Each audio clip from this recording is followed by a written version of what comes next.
me présente au nom de Abdoulaye Boubacar Sadiq, généralement connu sous le nom de Sadek Gobi.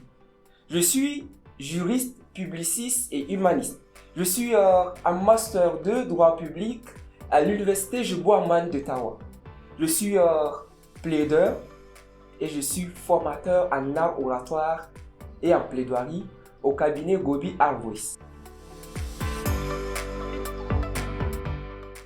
Même si c'est difficile, il est extrêmement important de persévérer au vu de la finalité, de l'objectif qui a motivé notre inscription dans une école ou dans une université. Si nous voulons devenir avocat, les études juridiques peuvent être difficiles momentanément. Si nous voulons devenir médecin, à un moment donné, les études peuvent être difficiles. Si je veux devenir économiste, les études également peuvent être difficiles. Mais est-ce que parce que les études sont à cet instant difficiles, je vais abandonner, mettre une croix sur mon objectif? Je dirais non. Je sais pourquoi j'ai fixé cet objectif, j'irai loin. Pas question d'abandonner, je persévère. Waouh! Pour que je ne sois pas débordé et que je demeure organisé, à la veille de chaque journée, je m'efforce d'établir un calendrier journalier. Et chaque week-end, plus précisément chaque dimanche, je établis un calendrier pour la semaine. Faut-il préciser que je peux réviser ce calendrier pour tenir compte des nouvelles choses qui surviennent au cours de l'exécution de ce calendrier. Je rougis. Quand j'ai une mauvaise note, je rougis. C'est difficile de vite encaisser. Parce que c'est une prévision. Quand je compose une matière ou quand je participe à un examen, un concours, je veux avoir une bonne note, une meilleure note. Mais le fait qu'une mauvaise note me soit attribuée laisse croire qu'il y a un déséquilibre entre mes attentes et la réalisation.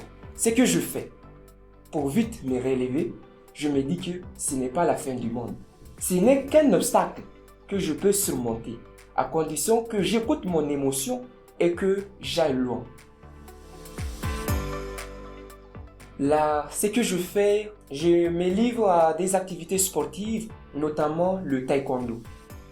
Au club de taekwondo, nous crions « Waouh !» On crie « Tiens !» On fait des cris. Et c'est là une sorte d'évacuation de stress qui est enfoui en moi. Je pars au club de taekwondo, je m'entraîne à fond.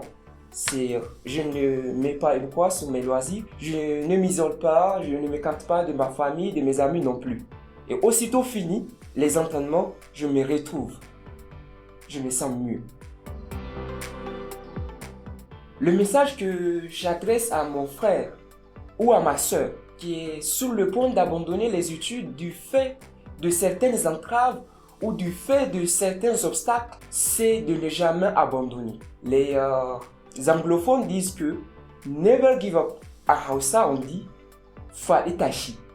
C'est-à-dire que, quels que soient les coups que les épreuves nous donnent, nous devrons nous relever et aller vers l'atteinte de notre objectif. Nous parlons de l'académie. Il faut savoir que rien ne s'obtient facilement. Si Hegel a dit que rien de grand ne s'est accompagné dans le monde sans passion, moi j'ajouterais que rien de grand ne s'accompagne au monde sans la patience, la persévérance, l'abnégation et la détermination. Sur ce, mon frère, ma soeur, never give up, n'abandonne jamais. Qu'il pleuve ou qu'il neige, continue et rendez-vous au sommet.